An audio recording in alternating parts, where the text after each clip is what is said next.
प्रभु से भी प्रार्थना मत करो दुख मिटा दो, नहीं, जो दुख आएगा सहने की सामर्थ्य दो। हमें आपसे सिर्फ आपका भजन चाहिए, मैं आपको भूलूं नहीं, निरंतर आपका सुमिरन चलता रहे, बस इससे जो लाभ मिलेगा। वो ये प्रार्थना करते हैं कि हमारा ये दुख मिटा दो, फिर दूसरा दुख आएगा। ये कब तक भिखमंगापना चलता रहेगा? कभी तो हम मांगना बंद करें। हम सहेंगे आपका सुमिरन करते हुए, हमारी चित्तवृत्ति आपके सुमिरन में हो। ये हम आपको अपने अनुभव की बात कहते हैं। अगर प्रभु का, श्यामाजू का सुमिरन चल रहा है तो बड़े से बड़ा कष्ट कुछ नहीं बिगाड़ पाएगा। ये हमारी बात समझ लेना।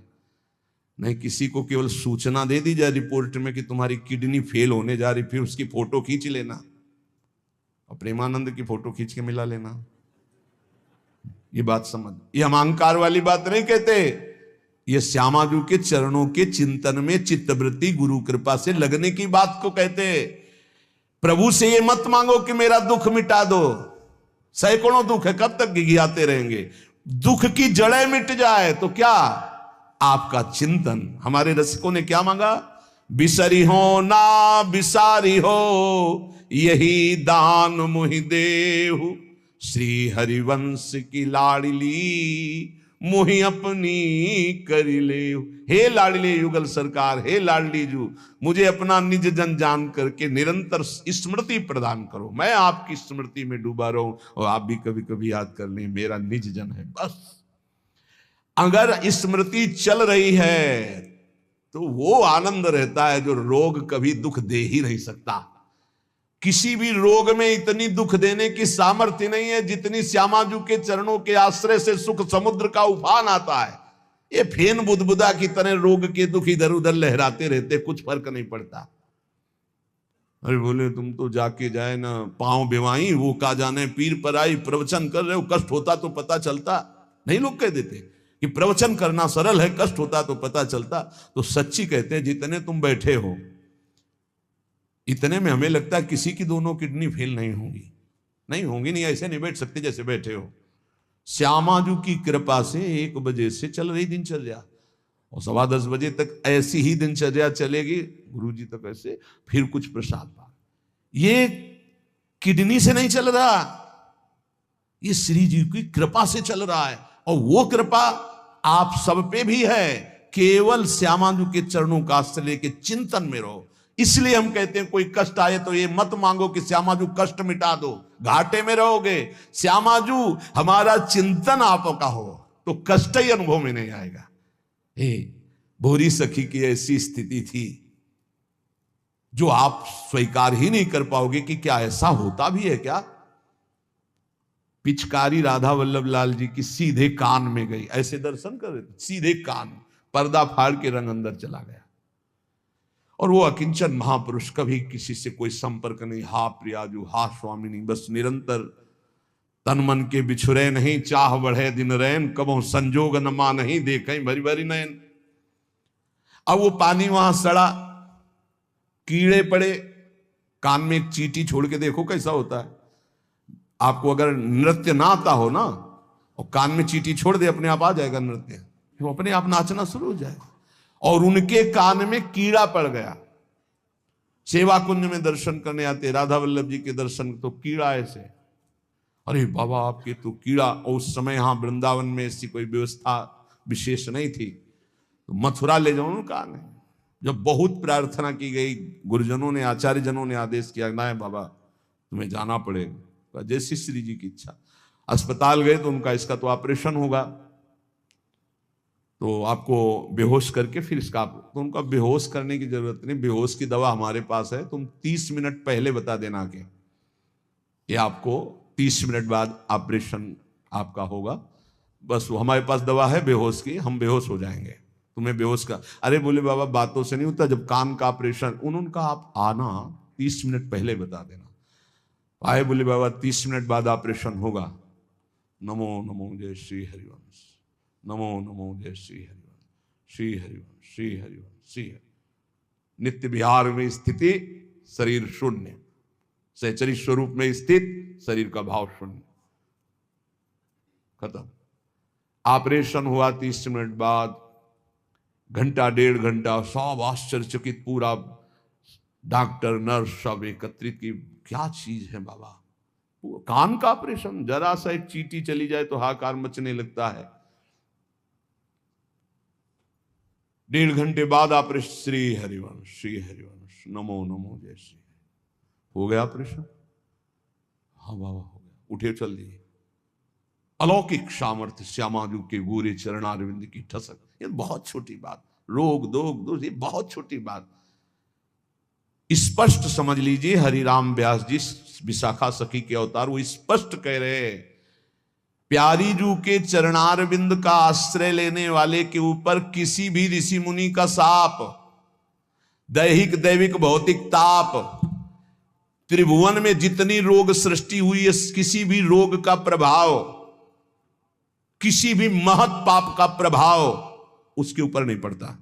साप ताप रोग शोक दारुण दुख हारी, लाल इष्ट दुष्ट दवन कुंज भवन चारी, श्री राधा प्यारी के चरणार बिंद शीतल सुखदाई, कोटि चंद मंद करत नख विद जुन्हाई। ऐसे हमारी प्यारी जू के चरणार बिंद, अद्भुत प्रभाव, अद्भुत प्रभाव। एक निष्ठा हृदय में बस होनी चाहिए, यहां बस अनन्यता की मांग है, हमारी प्रियाजू की अनन्यता, गोरे चरणारविंद की ठसक। तो बोले चतुर जग में बड़ो कहिए, जो श्यामा श्याम के रंग रंगिए, वही चतुर है जो अपने को श्यामा श्याम के रंग में रंग लिया। और ताप तन मन की जू सहिए, तन के रोग और मन की समस्याएं, रही मन की मन व्यथा रखिए मन में, गोए सुनिठ ले हैं लोग सब बांट न ले है को, ये गांठ बांध लो, अपनी समस्या किसी से मत कहिए।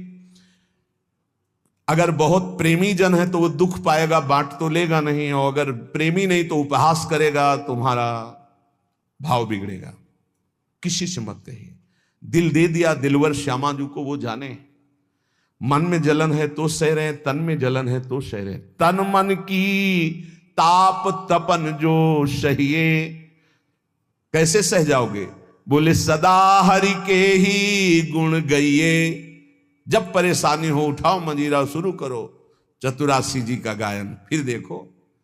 आज तो जुवती तेरो बदन आनंद भर्यो, गाते गाते तेरा वदन आनंद में भर जाएगा, देखना गा के। ये अनुभव की बात कहते हैं, भारी से भारी समस्या को ऐसे नष्ट कर देना। ये प्रियालाल के गुण गायन का प्रभाव देखा है, गुण गायन का भारी से भारी समस्या का समाधान ऐसे। आप विश्वास केवल कीजिए, हित धू जो विश्वास है तबे सुधरे। जहां नाम बाणी वहां श्याम श्यामा, और जहां श्याम श्यामा तो समस्या नहीं, कोई समस्या नहीं। जगत में जीव हरि प्यारे, शबन के आप रखवारे। समस्त जीवों को भगवान प्यार करते हैं, लेकिन दुर्भाग्य है कि ये जीव समझ नहीं पा रहा कि भगवान प्यार करते हैं। वो भगवान को भूल करके यहां तक कि नास्तिकता छा गई। बड़ी विचित्र, कोई महापुरुषों के वचनों के रहस्यों को नहीं समझ पाता है। अलग अलग बातों में ऐसे फंसे कि सब बातों की बात तक पहुंच ही नहीं पाते हैं। भगवान निराकार भी हैं, भगवान साकार भी हैं, भगवान सब में भरे हैं, तो भगवान सबसे परे हैं। जो सबसे परे हैं वही सब में भरे हैं, बस समझ लो। ऐसी नास्तिकता छा रही, पापाचरण करते हुए भगवान को अशुद्ध शब्दों से संबोधन करते हैं, लेकिन वो इतने महान पिता हैं कि ऐसों को भी प्यार दे रहे हैं। सूर्य का ताप, चंद्र का, पृथ्वी, वायु, सब भरण पोषण कर रहे हैं। उनकी भी रक्षा भगवान कर, उनको भी उदर पोषण भगवान कर रहे। जिन्होंने रूप रंग धारे, ये सच्ची मानना 100 का 100% केवल वासुदेव ही है। वासना वासुदेवस्य वासितम भुवनत्रयम् सर्वभूत निवासोस्मि वासुदेव नमोस्तुते। जो वासुदेव अपने आप से अपने आप को बनाता है। कुछ लोगों का रहता है कि भगवान रक्षा क्यों नहीं करते, ऐसा क्यों नहीं करते, यहां ये हत्या हो रही, वहां वो मार काट हो रही। तुम सुना नहीं? उसकी 3 लीलाएं नहीं, तुम्हारी पसंद से होगा। एक लीला में वो सृजन करता है, तो दूसरे में पालन करता है, तो तीसरे में विनाश करता है। तीनों जरूरी हैं। नहीं मनाने लगोगे कि भगवान आज से अगर 10 साल के लिए मौत नाम की चीज बंद हो जाए इस भूमंडल में, तो अनशन करके मनाओगे प्रभु से कि प्रभु मरेंगे, बहुत ही बढ़ रहे हैं। जीव चराचर में अगर सृष्टि का एक सोपान खत्म हो जाए कि मृत्यु ना हो, तो हाहाकार मच जाए। ध्यान रखना, मरना भी उतना ही अच्छा है जितना जन्मना और जितना पालन करना। और तुम्हारे वो मनोरंजन का नहीं है विधान, वो उसका खेल है। मृत्यु भी आवश्यक है, बहुत जरूरी है। विनाश भी जरूरी है। जैसे सृजन जरूरी है वैसे पालन जरूरी है, वैसे विनाश जरूरी है। नहीं बताओ, कैंसर हो गया, वो सड़ रहा है, मार परेशान है, बोले मरना ही नहीं है, अब तो उसकी बड़ी समस्या है। अरे मरेगा तो नया शरीर प्राप्त करेगा। कोई प्यार नहीं करता, कोई प्यार नहीं करता। जिस दिन तुम बिस्तर में लग जाओगे सब प्रार्थना करेंगे जल चढ़ा के भगवान से, इनको उठा लो। और अगर थोड़ा भी काम लायक हो फिर भगवान को कोसेंगे, वैसे भगवान को मनाएंगी। मृत्यु भी बहुत जरूरी है, सच्ची मानना। तुमसे हृदय से बात कहते हैं, मृत्यु बहुत जरूरी है।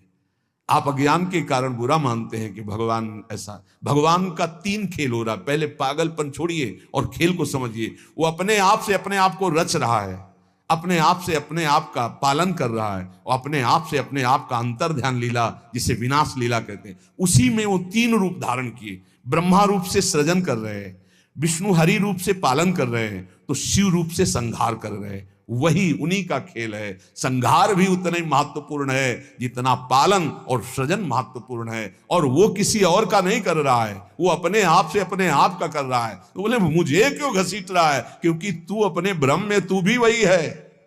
ये ना जानने के कारण तू अपने को, और सच्ची मानिए एक और आनंद की बात, कि ये सब विनाश का विनाश हो रहा है। जिसका सृजन हो रहा है उसी का पालन हो रहा है, उसी का विनाश हो रहा है। तेरा न सृजन हुआ है, तू ब्रह्मा का बनाया हुआ नहीं है। ब्रह्मा का बनाया हुआ ये 3 शरीर है, स्थूल सूक्ष्म कारण। ब्रह्मा का बनाया हुआ ये 3 लोक। लेकिन ब्रह्मा को जिसने बनाया उसी का तू अंश है। तू कोई कृति नहीं है किसी की, तू किसी की कृति नहीं है। कृति में फंस गया है बस, इसलिए तू हाहाकार मचा रहा है। मैं बीमार, मैं मरा, मैं जवान, मैं सुंदर, मैं जन्मा, तू अजन्मा नित्य आनंद अविनाशी। अब यही समझना है यार, सत्संग का मतलब यही समझ। एक बार समझ गए तो फिर रोना क्या, जब जाग गए तो फिर सोना क्या, समझ गए तो रोना क्या। मिट जाएगा ये जन्म जन्म का रोना। तेरा विनाश करने में कोई भी समर्थ नहीं है, स्वयं भगवान भी, सुदर्शन भी। सुदर्शन भी कृति का विनाश करेगा, तेरा नहीं, क्योंकि तू किसी की रचना नहीं। सुदर्शन जी भी रचना का विनाश करते हैं। बोले शिशुपाल की ये गर्दन कटी, शिशुपाल कटा क्या? जो शिशुपाल था अंदर, वो तो दिव्य तेजोमय होकर श्री कृष्ण में समा गया। सुदर्शन जी ने स्पर्श भी नहीं किया उसका, क्योंकि जो सुदर्शन वही वो। सुदर्शन जी कुछ नहीं कर सकते उसका। किसका? मेरा। मेरा किसका? 5 भौतिक शरीर का नहीं, जो मैं स्वरूप है। जो मैं स्वरूप, इस संबोधन मायाकृत है मैं मेरा। जो स्वरूप है, वो काल भी स्पर्श नहीं कर सकता उसका।